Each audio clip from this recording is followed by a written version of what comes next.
The man ran into a bank to avoid the rain but was chased out by security. He suddenly remembered someone had just handed him a black card, so he pulled the card out to see if it really meant he was rich. But the teller turned out to be a friend of his wife. She mocked him for daring to fake a black card and cause a scene at the bank. Without even looking, she declared it fake. She even sneered that someone like him couldn't possibly have hundreds of millions in the bank. "Go look in the mirror, do you think you're worthy?" she said. The man felt unworthy, he was just a street vendor selling fried noodles. Today a luxury car had stopped in front of his stall. The company's CEO stepped out of the car and then called him chairman. The man was stunned and confused. How could he be a chairman? He kept insisting he was only a fried rice seller. But the woman said his uncle was the world's richest man. A few days ago that uncle had suddenly died of illness. Under the will, the man was named the heir. The man thought she was a scammer. Seeing his doubt, she handed him a card and a business card. She said there were hundreds of millions in that account and told him to check. Then she left. Shortly after she left, another luxury car pulled up at his stall. The man thought his son had won the lottery when his son got out of the car. But then his wife and an older man stepped out.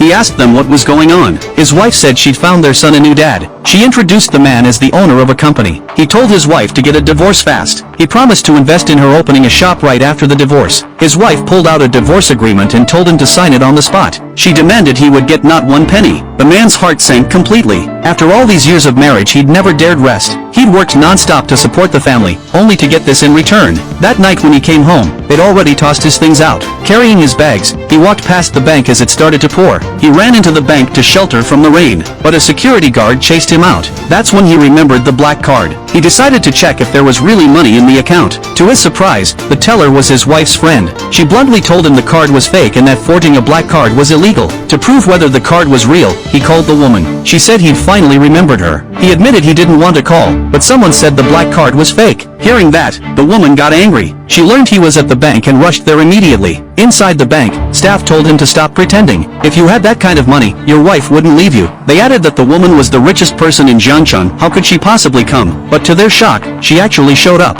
The staff were stunned. While eating, the wife got a call from a friend saying the man supposedly had over $1 billion. The wife thought her friend was joking. He couldn't even scrape together $10. They hung up. In the bank, the woman handed the man a ring. She said it symbolized the company chairman's status. She also gave him a car and told him he would officially take the post in 3 days. She said she'd hold a banquet that day and the city's elites would all attend. At home, the ex-wife's husband got news that the company boss had changed. The city's socialites were shocked and excited. If they played up to the new boss, they'd have it made in Zhengcheng. Everyone dug out their family treasures to curry favor at the banquet. 3 days later the man arrived at the company lobby. Right away he ran into his ex-wife, who'd come to give gifts. They assumed he'd come to apply for a security job and humiliated him. The man didn't argue, he told them to get out of his company. The ex-wife's husband said this was the richest family's company, how dare he act up.